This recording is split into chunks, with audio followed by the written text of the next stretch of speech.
Hey y'all, what's up? Your girl G here. Welcome back to my channel. Appreciate you for tuning in. We're back for another own weekend. We have Put a Ring on It, Ready to Love, and tonight Love and Marriage Huntsville comes on. Things is gonna get crack-a-lackin' on Love and Marriage Huntsville because Keisha or Kiki and Tisha, girl, it is about to be a battle royale. But until then, y'all, we're going to talk about not Ready to Love, Put a Ring on It. We're going to get to Put a Ring on It first because that episode I just watched, and honestly, I'm super pissed off, and I need to talk about it. Freaking Otis.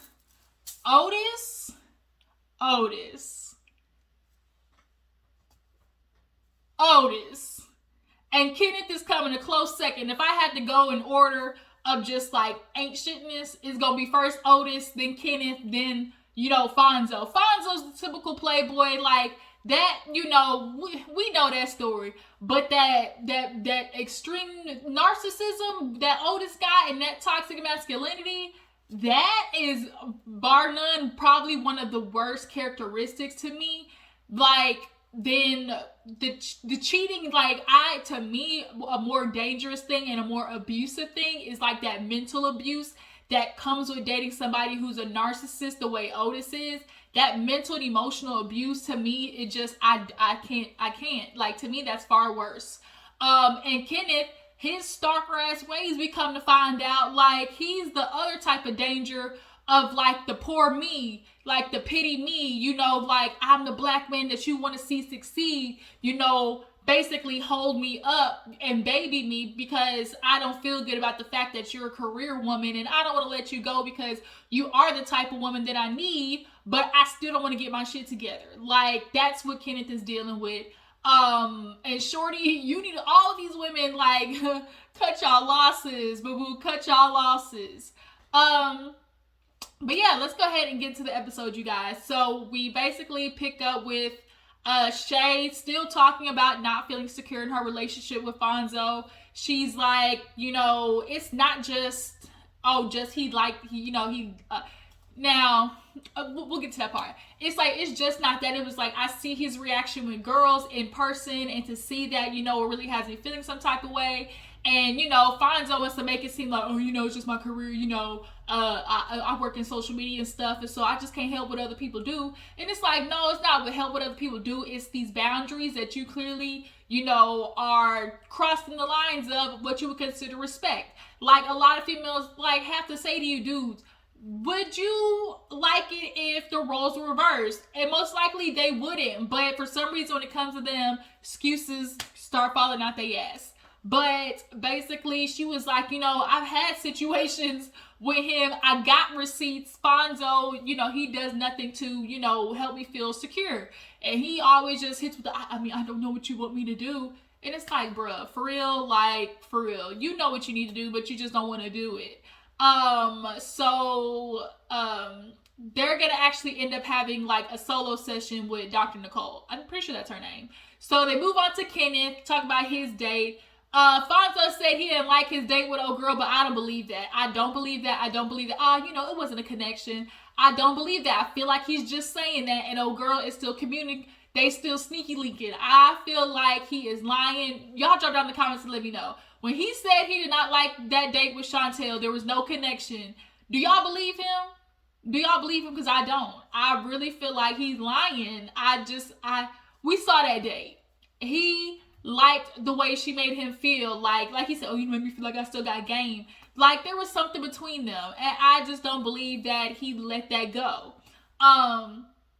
Moving on to Kenneth. Kenneth, he basically was explaining on his day, he couldn't really get into it because he just had that big old fight with Shorty, talking about how, first of all, you steal my bank statement information.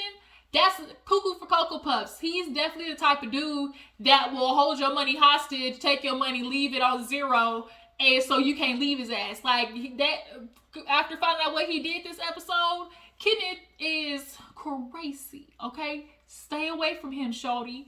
But yeah, he was like, man, I just wasn't in really a good space. Old girl was, cute or whatever. She was cool, but I just couldn't really get into it. So they kind of basically explain, he explains that their fight. He said in his confessional that sometimes Shorty makes him feel like, Shorty makes, what's the word he used, or how he tried to say it? Shorty makes me feel like I'm not enough. You mean Shorty makes you feel like you're not enough, or just say you're insecure? Just say you're insecure. Like, a lot of men like to be like, oh, she's emasculating me. No. A woman can't emasculate you. You're the one, like, you should be secure in who you are as a man. And if you're not, that's your insecurity. That's not a woman emasculating you. That's you being insecure about what you bring to the table.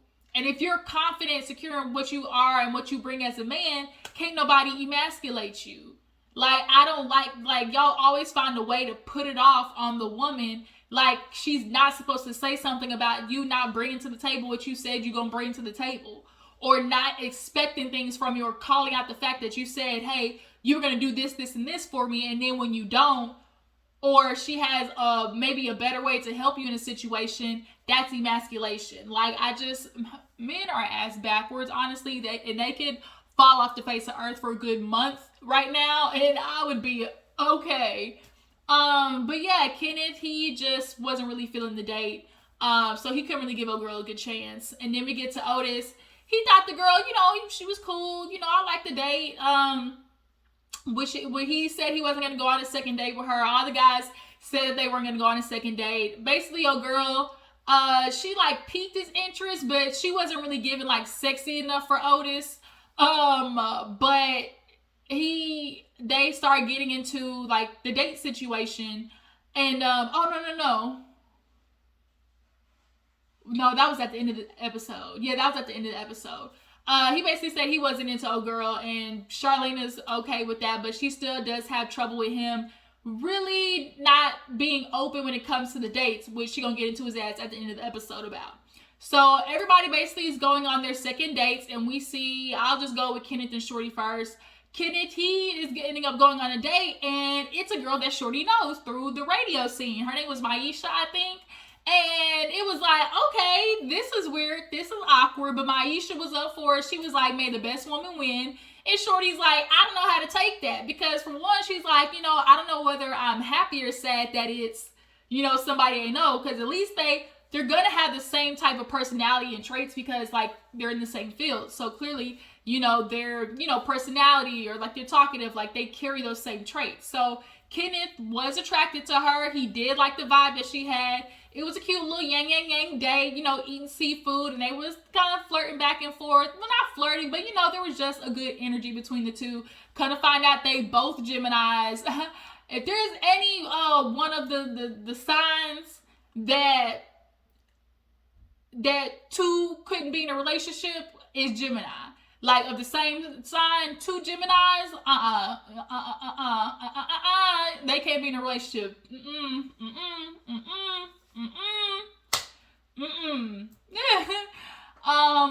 But Shorty was into it with old girl, and she was like, you just seems like you're such a good catch. Like, what's a flaw that you have? And I love how he tried to put it. I just got too big of a heart, you heard me. Like, I just, when I'm so, what he say, when I'm so considerate of, like, I have so much compassion for someone, and, they don't have that same for me, I can get my feelings a little bit.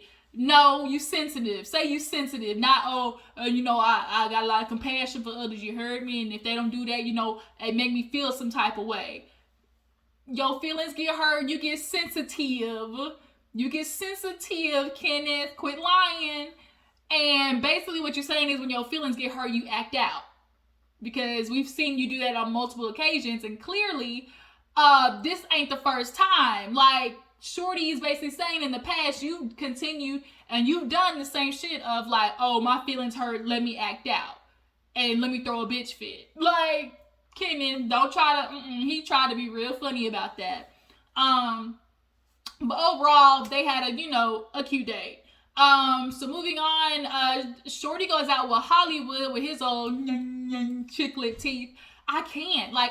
We are not going to sit here and act like Hollywood's goddamn teeth are not too big, not too white, like too chiclet looking. But him and Shorty, they kind of have a cute little cute little something. They laugh and everything, and he's giving real BDE in comparison to Kenneth, at least. Like, you could tell like there's a confidence there in Hollywood about who he is. That's definitely not in Kenneth. Oh, speaking of Kenneth, this is what made me laugh. When she asked Kenneth, what do you do?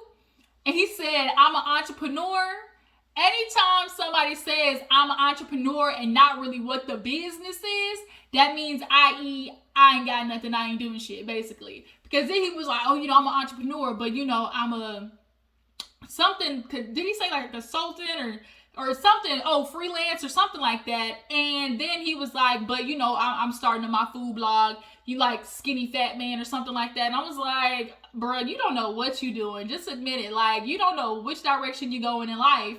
And that's why Shorty can't commit to you, because like, bruh, what are you doing? Like, you don't know what you're doing. Talking about I'm an entrepreneur, boy. So yeah, back to Hollywood. He basically points out to Shorty, like, how long you gonna be with this man? Like, y'all should have broke up a long time ago. Life too short to be, not to be happy. And she like, nigga, I tried to break up with him on multiple occasions. Like, he won't go away. She was like, one time I broke up with him and, I bought me a new place and everything. And after I got out of work, he followed me to my house and, basically, went in. And you can see Hollywood's face. Like, he was kind of like he was processing, and you can see he was like, that's a little scary, don't you think? And she was like, I was just kind of like shocked. She was like, half of my friends were like, girl, but you better run. Like, that's crazy. That's straight up, stalker. And then there was other friends who was like, oh, that's so sweet. He's showing that he wants you, and he at least he's trying to put the effort in. My ex, they never put in the effort or tried to show, they wanted me. Yes. See, there's a difference in, I'm showing you I want to put the effort in to fix this, and I'm sneaking up on you, showing up at your crib with no heads up. With no heads up, showing up, sneaking to your crib. Hello? No, that is giving stalker, like, wave the red flag. Like what Kenneth was doing, and now we see in just a little bit of the time of their filming, the multiple things that he's done, taking bank statements. She's revealed that he's spammed her job with bad reviews, talking bad about her on social media. Y'all, Kenneth he gotta go. Girl, showing up to my place like that, like, blink twice, bitch. You need help, blink twice. And so Hollywood basically like, man, he a boy, he's like, basically, he's like a puppy, he, pissing everywhere, and you try to correct it and he not listening. Like, you need to get you a grown man, basically, get you a pit bull, roof, and so basically they're vibing with each other. I don't know how I feel about Shorty and him. Like, she just doesn't seem like his immediate type. But I feel like they would be the type of relationship to really just kind of fizzle out. But as of right now, like, they're vibing with each other. So now we get to Charlena and Otis. Otis, he is getting ready to go on his date. And of course, Charlene is just like, but he, oh no, who went first? I think Brent, Charlena went first with Brent. And it was a cute date. He come to find out he's a politician. I don't know how I feel about that. Like, I can respect the fact he's a black man trying to, fix community. Shoot, like, that's very admirable. But being in a relationship with somebody who's in politics would just be a little bit scary to me. Because don't try to politic me at home. That shit would piss me off. But she asked him about, well, what do you feel about submission? He was like, I don't like that word. Like, it kind of seems like you're trying to be a servant. All right, y'all, hold on. Ooh, all right, y'all. Sorry, I'm back. Nature was calling. I had to go to the bathroom. I thought I was gonna be able to make it through the recording and hold it, but I had to go pee so bad. But we are back at it. I think we were talking about the date with Charlena and Brent. And Charlena brought up the word, submissive. And he was like, I don't really like that word. And she was like, oh, why not? He was like, it kind of sounds like you're about to be somebody's servant or something, which is kind of how women feel. Y'all want to say, oh, I want a girl who's submissive, but all submissive really means is like, shut up and let me handle everything, and whatever I say goes. That's what submissive is. And women aren't moving that way anymore. Like, it's my life. I should probably have a say in how my life goes. Pretty sure. But he was like, he's like, I want a partner. I don't want somebody who's just like, I'm controlling. He was like, why would you want to get with somebody that you wouldn't want to be submissive to anyways? And because submission goes both ways, which men don't seem to get. Submission isn't for women. It goes both ways in a healthy relationship. But the way Charlena keeps bringing up, traditional and submissive, like, it is very clear that it bothers her, but yet you are still with Otis. And I'm trying to figure out what things are you dealing with, Charlena, that is making you stay with Otis when clearly y'all's fundamentally, y'all are different. Yes, you want traditional, but traditional in the sense of protect and provide, not in the mental and emotional sense of just like stature or place a relationship should go. Charlena, like, I want to know her backstory, because what has Charlena staying with Otis? I'm trying to figure out what is it, because it is very clear it bothers her, especially at the end of the episode, because she was dropping all types of dimes on him to Dr. Nicole, because it was clear she had enough. But after her date, Otis, he goes with what's the girl, Milan. They go ride horses. Kind of find out they went to the same high school together, and so they kind of had that like little thing in common. And he, clearly thinks he's cute, but he kills me too, because he's so full of his stuff. I like to think that I ain't worried about going on a date, because I like to think of myself, as smooth. Like, he really be basically licking his own ass. Like, he feels himself so much. Like, narcissist, if I ever seen one. She invited him out to her DJ set, but he said he wasn't gonna go. Okay. You might not go this time, but okay. So when Charlena asked about the date, he was like, yeah, it was good. Had a good time. It was too short, definitely. She was like, too short. And you could just tell, like, he be saying stuff and omitting information at the same time to fuck with her. He wants to mess with her, mentally. And it's not funny, because that stuff is not a game. Messing with somebody's, like, mental capacity. I don't like that. And so he was like, yeah, I learned a lot about myself. And she was like, wait a minute, what? Like, what did you learn about yourself? And he was like, just some stuff. He's like, I learned to like to ride horses. So it's like, okay, now you playing with me. Because, like, where I'm, like, what I want. But he's using the excuse of, oh, I'm not saying nothing to avoid a fight with Charlena. But really, you're not saying nothing because you want to piss Charlena off. Like, there's always, like, this checking of her that he's always trying to do. And Charlena explains that at the end of the episode. So then we get to Fonzo, Rick Ross wannabe. When we all first saw Fonzo, we was like, oh, he a Rick Ross knockoff. Come to find out, this dude is a part of the managing team of Rick Ross. The fuck? Like, it all makes sense now. It all makes sense. So they actually have a solo session with Dr. Nicole, because it is clear that they got some, stuff going on. And so she comes and basically is asking, like, okay, what is, the projection of y'all's relationship, and what do you feel like needs to be fixed the most?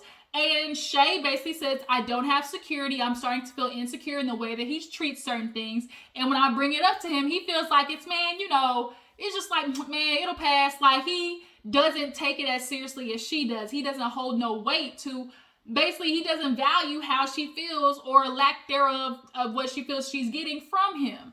So he's like, just with my career and everything. But she was like, no, it ain't just with your career. Like, for example, she said one time it was a girl, she was all hugged up on him on the picture, all snuggled up on him. And she talking about, oh, the love of my life. And he was like, man, she just said how she just liked me. She was like, no. She talking about he the love of my life, and kind of find out they previously were together. And he was like, now you want to come up forward to my, yeah, I mean, we dated before her. But if you dated and she posted that picture talking about the love of my life, and she's jumping back into the picture now, don't you think you should explain that to me, or, give me some type of resolution to that, or some type of relief about a girl saying you're the love of my life and you previously talked to her? And once again, he's like, I don't know what you want me to do. That's always his answer. I don't know what you want me to do. She's literally telling you what she needs you to do, but you just, in one ear, out the other, basically. So now, basically, Nicole was like, clearly there's a set of boundaries that need to be established. And she was like, that's the thing with him. He's basically sneaky with the boundary type stuff, because it's like, oh, Dr. Nicole asked, like, what do you think it is that you can do? Well, I guess I feel I could, maybe not be chummy, or, maybe not flirt, or, maybe just make sure I'm not, as accessible to everybody. And so Shay was like, yeah, but I can say, keep it to only your friends. But then basically he'll basically loosely use that term friends in all the situations. Oh, I'm just hanging out with my friends. Bitch, that ain't your friends. You just met that girl tonight. Like, don't play with me, type stuff like that. So she was like, with him, he basically likes to play on technicalities and semantics and basically in benefit of him. But Dr. Nicole checked him in the sense of like, if he, there's nothing you can do. Like, you can't keep trying to control him. You've already established that, this is what you want and what you're taking. But now it's up to him. And what that will do is basically show what type of man he is. Is he going to set these boundaries just to, like, not give a fuck about them? And basically, he's going to show his character, basically. And you could tell it kind of, like, stung him a little bit, because that is, like, a lot of you dudes, y'all set these requirements for women, but when it comes to y'all having the same requirements or expectations, boy, do y'all be failing. And so it's a factor or telling of what type of man you are, to know you set this boundary of what is disrespect to the person you care for, and you're gonna decide, okay, does this play into helping my relationship with her, or does this not? And even though it doesn't, bitch, I want to run that way. And that's what Fonzo's doing. So it's clear next episode, it's Fonzo ain't shit. So we get to the counseling session with everybody, and everybody basically talks about their new dates, and they start actually with Otis and Charlena. And, she's asking about the date, and she goes, yeah, well, we kind of got an issue, because Otis, he decided he, wants to set up these boundaries. And, I said, okay, but it just like, every time we talk about my date, I'm forthcoming and everything's okay. But when we get to him, he's all, hush, hush, mush mouth. And she was like, okay, Otis, like, can you see how Charlene could feel in that situation, that, it is a double standard? And she's like, it's always a double standard with Otis. It's never anybody else's way. He's stubborn, and he definitely gets to the point where it's like, what I say goes, and he doesn't consider what I'm saying. And Otis pisses me off, because now you're trying to do this double thing where it's like, Charlene is not as, she's traditional, but not as traditional that she thinks she is. In one moment, you want to be, sweet, nice girl and all the benefits that come with it. But then on the other side of it, now all of a sudden you want to try and take charge. A girl voicing an opinion about something does not mean she's trying to take charge or be a man. Like, that's y'all's problem. Y'all think a girl offering or saying something is her trying to be the man. And he equates, you want to be sweet and you want to be sweet and listen and have all the benefits that come with it. I.e. saying, if you want me to do all these things as a traditional man, then you need to basically be, sweet, be quiet, and shut up, is what you're saying. Because he said, she wants to be sweet and quiet and, take all the benefits that come with it. What do you mean by that? So you're saying she can only get traditional treatment because she's, quiet and hush and meek and mild and, like, doesn't say nothing? So that's essentially, you're literally snitching on yourself in what you want. You want a girl to be quiet, shut up, and go at what you're saying. And you think just because, like, traditional is in the sense of, I take care of everything, and then you use this excuse of, well, I'm just trying to make it easier on her. I want to make it easier on her. Like, I like taking care of everything. Boy, quit playing, Otis. Quit playing, Otis, for you to sit there and be, he's like trying to change it and manipulate to, I want to take care of everything because I want to make it easier on her. No, you want to take care of everything and make sure you're like to not have her have any input on anything, like, it's just so stupid and crazy. Like, Otis could somebody chop him off at the knees with his receding hairline ass. We see it, bruh. We see it. Thinning all up on the top up there. Ooh. So they kind of started getting into it, and Dr. Nicole was like, wait a minute. And she was like, sometimes it just kind of feels like, you know, he doesn't have the same expectations. And when I come home and I'm getting scolded by him, like, what the hell? And Dr. Nicole was like, so you feel scolded by him? And so she asked Otis, well, how do you feel about that? Well, I wish she didn't feel that way. It's not about, oh, I wish she didn't feel that way. Charlene was like, no, how do you feel? Not what about me, but how do you feel about what I just said? And Dr. Nicole had to be like, no, not, oh, I wish she didn't feel that way. She does feel that way. And how do you plan on, like, rectifying that? What is your response to that? Well, sometimes she feels like I'm scolding her when I'm not scolding her. And that just says more about her, about what she's dealing with than me, because that's not what I'm doing. And it's like, did you really just try to put it back on her? Narcissism, toxic, dangerous. Get him the fuck out of here. Garbage, trash. Then it's like, no, Otis, wait a minute. For there to be a feeling of her, like, she was like, he's like, when I'm not scolding her, there have been times I haven't scolded her and she said I did. And so Nicole gotcha, trying to be smart. She said, wait a minute, in order for her to feel scolded when you say you feel like you're not doing it, that means there has been time that you have done it. That's not a feeling, that's fact. And people need to know the difference between feeling and fact. Just because you feel something doesn't make it real, like factual. And so that means there has been time that you have scolded her, in essence, meaning you're treating her like a child that needs to be corrected. Well, I mean, okay. Yeah, okay. Like, just, I mean, okay. I got you. Like, basically just being short. And then she was like, well, no, that's what she's feeling. And like, what are you going to do about it?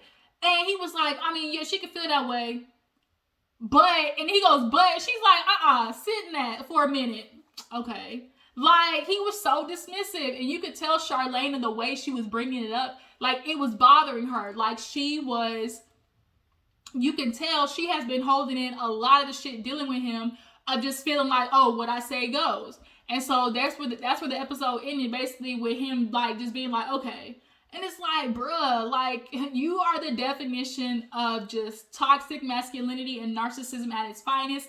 Get him the fuck away from me. Nobody came to see you, Otis. Nobody. Okay? That's the end of Put a Ring on It, you guys. I appreciate y'all for tuning in. Tell me how you feel about the couples, how you feel about Charlene and Otis, Fonzo, Shay, and Kenneth. And here's my question, my last question. Do you guys feel like what Kenneth did was, oh, that's so sweet, he showed he really loves you? Or was it, bitch, he a stalker, let that nigga go? What do you guys feel like it was? Like I said, appreciate you for tuning in. Follow my Instagram and Twitter, TikTok, all that good stuff. And I'll catch you later. Bye.